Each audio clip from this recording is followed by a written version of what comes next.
A tree carved into stone in ancient Mesopotamia. A tree painted on papyrus in Egypt. A tree described in Norse sagas. A tree woven into Celtic rituals. A tree mapped in Jewish mysticism. A tree planted in the Garden of Eden. The Sumerians carved it. The Vikings sang about it. The Hebrews mapped it. The Celts gathered beneath it. Always a tree. The tree of life appears in nearly every major civilization that has left records. From Sumeria to Scandinavia, from India to Ireland, from the ancient past to the present day.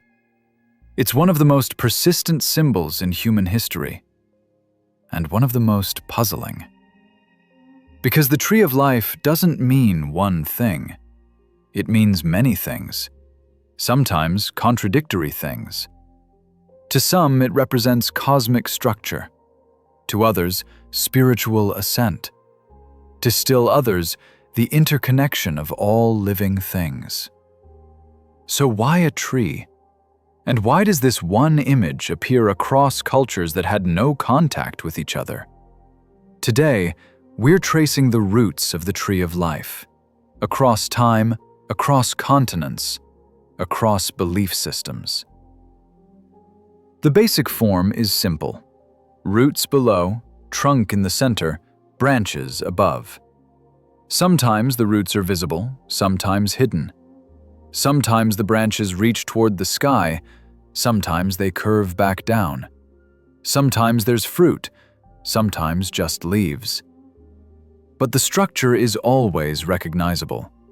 Always a tree. This is not decoration. This is symbolic architecture. The tree becomes a map, a diagram of how reality is organized. Before writing, before cities, humans marked certain trees as sacred. We know this from burial sites, from cave paintings, from the way ancient settlements clustered around specific groves. Trees lived longer than people. Their roots went deep into the earth. Their branches reached toward the heavens. They provided food, shelter, medicine. And they did something humans couldn't. They connected the world below with the world above. This made them natural symbols for the axis of existence, the center point, the place where different realms touched. In ancient Mesopotamia, one of the earliest civilizations to leave written records, the sacred tree appears constantly. On cylinder seals, in palace reliefs, in religious texts. The Mesopotamian tree often appears between two figures, a god and a king, or two gods, or two winged beings. The tree sits at the center, not just physically, but cosmically. It represents divine order, the structure that holds reality together. Kings stand beside the tree to show their connection to divine authority. Gods tend the tree to show their role as cosmic gardeners, maintaining the order of existence. The tree is not nature. The tree is structure. Blueprint, the organizing principle of the universe made visible. In ancient Egypt, the tree appears in a different form. Egyptian texts describe a tree emerging from the primordial waters at the beginning of time. The first thing to exist, the axis around which creation unfolds. But Egyptian trees are also deeply connected to the afterlife. The goddess Hathor, or sometimes Nut or Isis, appears as a tree offering fruit and water to the souls of the dead. The tree provides what the dead need to continue existing: nourishment, shade, renewal. To receive fruit from the sacred tree is to be reborn, to continue, to participate in eternal life. The symbol spreads through trade routes, through conquest, through migration. Mesopotamian ideas flow into Egypt and Persia. Egyptian symbols travel to Greece and Rome. Each culture adapts the tree to fit its own cosmology, but the core idea persists. The tree connects. The tree sustains. The tree maps the structure of existence. In India, the tree takes an unusual form. The Ashvata, the sacred fig tree, is described in the Upanishads and the Bhagavad Gita as an inverted tree. Its roots are in the heavens. Its branches grow downward into the material world. This is not a mistake. This is cosmology. The divine source is above. Reality flows downward from that source. The material world we experience is the furthest branches, the most distant extension of the cosmic root.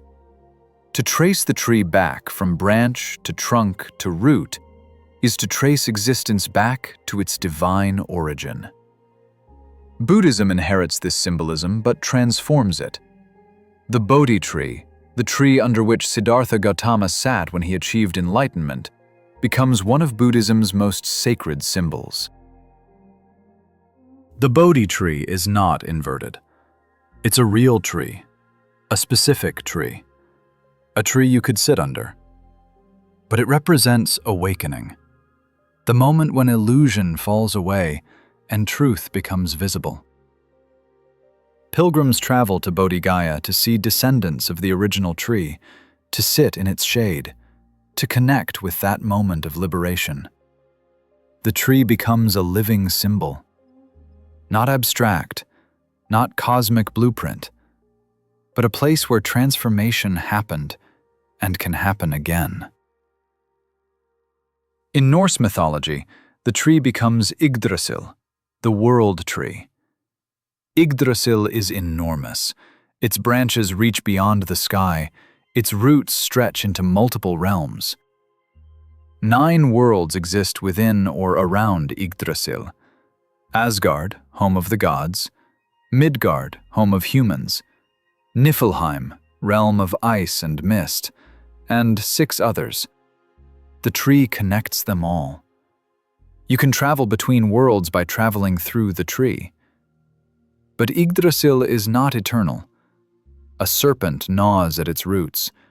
Deer eat its bark. It suffers.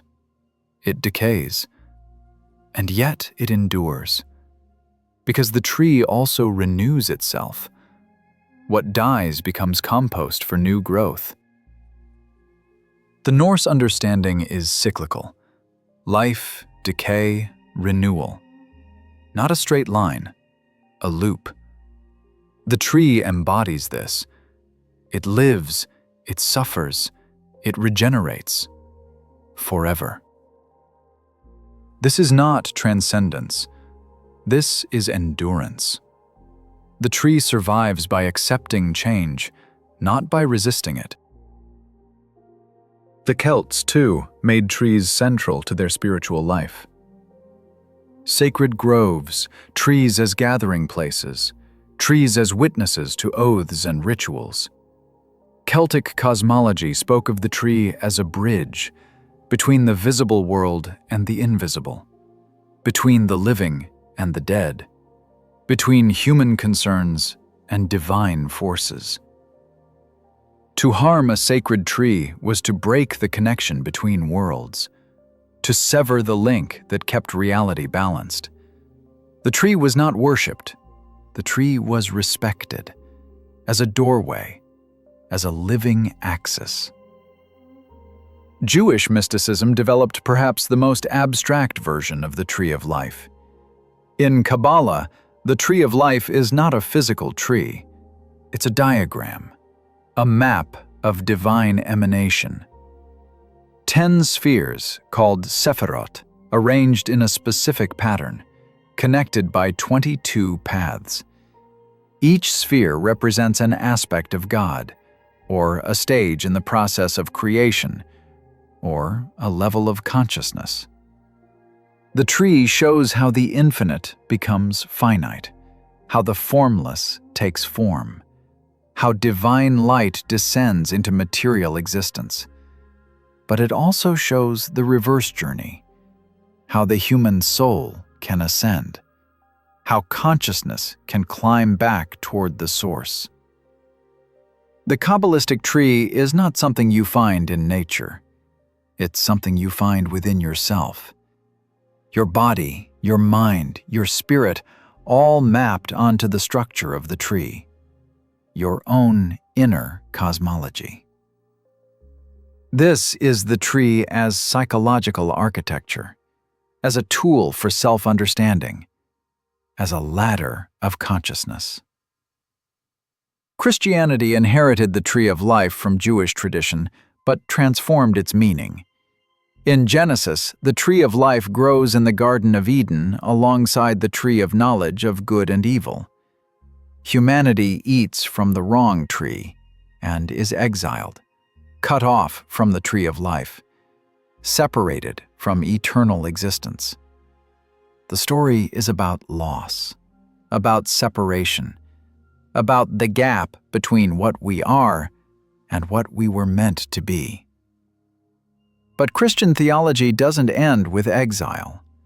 The cross, the wooden structure on which Christ died, becomes the new tree of life, the restoration of what was lost.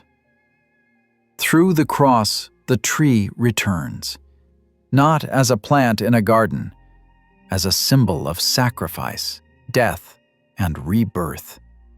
The tree that was lost becomes the tree that saves. The exile ends. The connection restores. This is transformation. The same symbol, but completely reimagined. The tree that caused the fall becomes the tree that offers redemption. Islamic mysticism, particularly Sufi tradition, also uses tree imagery. The tree as a symbol of divine knowledge, of truth, of the structure through which God's wisdom flows into the world. The form varies, but the function remains. The tree connects. The tree reveals. The tree maps the relationship between the divine and the created. Across all these traditions, a pattern emerges. The tree connects realms, heaven and earth, gods and humans, the visible and the invisible, life and death. Why a tree? Because real trees already do this. Their roots go down, their branches go up. They pull water and nutrients from below and draw sunlight from above. They are living systems that bridge different zones of existence. Metaphor and reality align. The tree is not arbitrary. It's observed. Trees actually connect the underground with the sky. Modern science has even adopted the tree as a symbol. The tree of life in biology, a diagram showing how all living organisms descend from a common ancestor. Branches represent different species. The trunk represents shared ancestry. The roots go back to the origin of life itself. This is not mysticism. This is evolutionary biology. But the symbol is the same. Connection, structure, shared origin. The tree of life has never meant one thing. It has always been a mirror. Cultures project onto it what they need to see: cosmic order, spiritual ascent, eternal life, connection, renewal. The symbol adapts, and that's why it survives. It's flexible enough to carry different meanings without breaking, abstract enough to avoid being tied to one doctrine. You can find the tree of life in art, jewelry, tattoos, corporate logos. People use it without knowing its history, without studying Kabbalah or Norse sagas. They use it because it feels meaningful. Because a tree suggests growth, connection, life. The symbol endures because it reduces existence to essentials: structure, roots, trunk, branches; connection, below, center, above; continuity, what was, what is, what will be. And because humans identify with growth, we are born small, we grow, we branch out, we develop complexity, we age, we return to the earth. We are, in a sense, like trees, rooted but reaching, grounded but growing. The tree is not just a symbol of life, it's a symbol of our lives.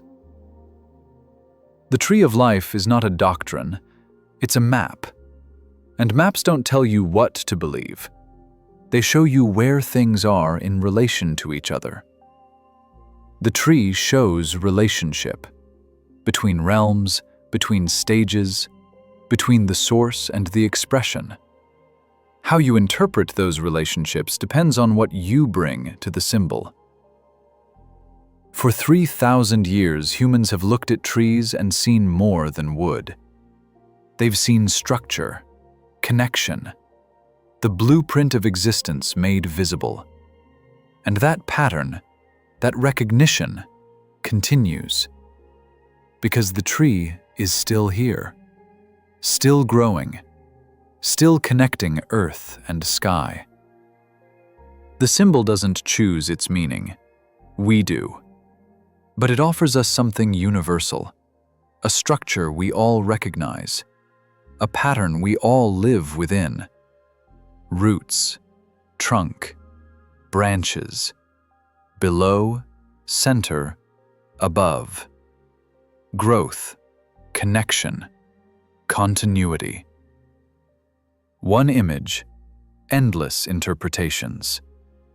And through it all, the tree remains.